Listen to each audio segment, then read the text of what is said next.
Hello everyone. $890 millions vanished. And that was not a technology problem. Are you surprised to hear this? Yes, that's a fact. So what happened in the background? There were six different big organizations running six different programs, having all the statuses in green, having all the teams delivering it perfectly. But the technology was not a problem. The problem was something else. So imagine you have six friends and they are building a Lego castle. And every friend is building a tower. And there is one friend who holds all these towers, a middleman. And all of a sudden, this middleman leaves the castle. It will collapse, right? In the same way, the organization collapse in the real world. Now, what goes in the background that it makes the organization collapse? It's never the technology. It has a much deeper issue. Let me share one area. So, when we think about a program to be successful, what are the three key drivers? The first driver is the owner who owns it with power and authority. The second, decision maker who decides and on whose direction the team walks on. And the number which proves for itself and the board accepts it, right? But instead, in the real world, team hires a technical lead who doesn't own the problem or doesn't own the program. It also takes decision in absence of a leadership.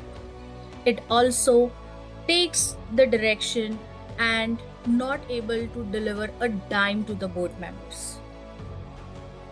And which results into a team is arguing with itself.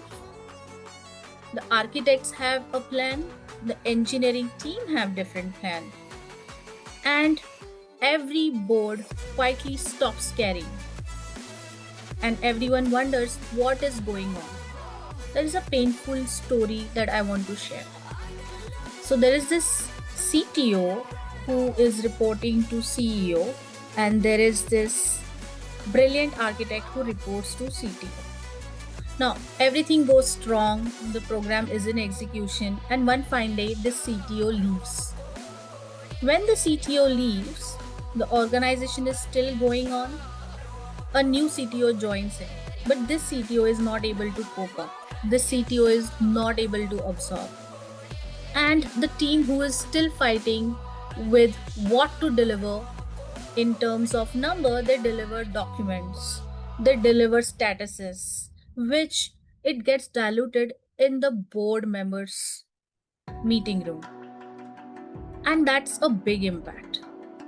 What's the big reveal in it?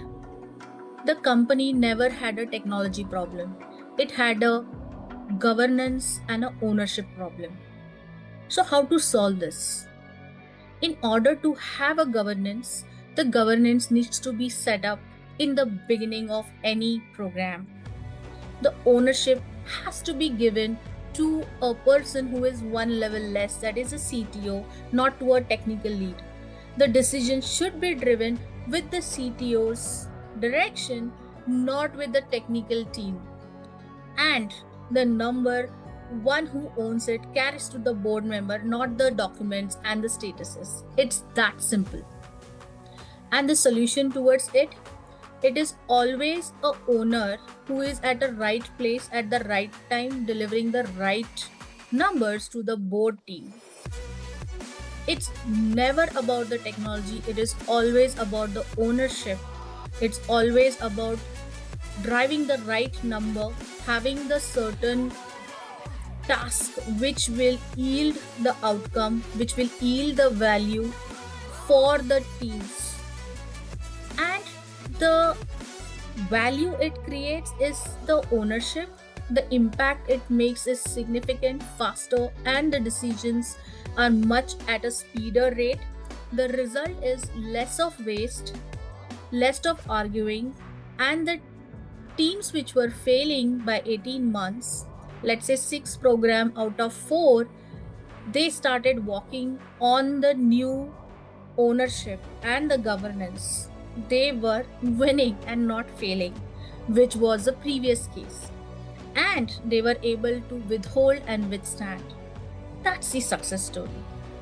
Today, I would love to hear what's going on in your organization. Thousands of organizations are doing the same problem and they are running the same process, and it is making a huge loss. Today, I would love to hear your side of the story. Please put a comment. I would love if you subscribe and give a like button if you like it.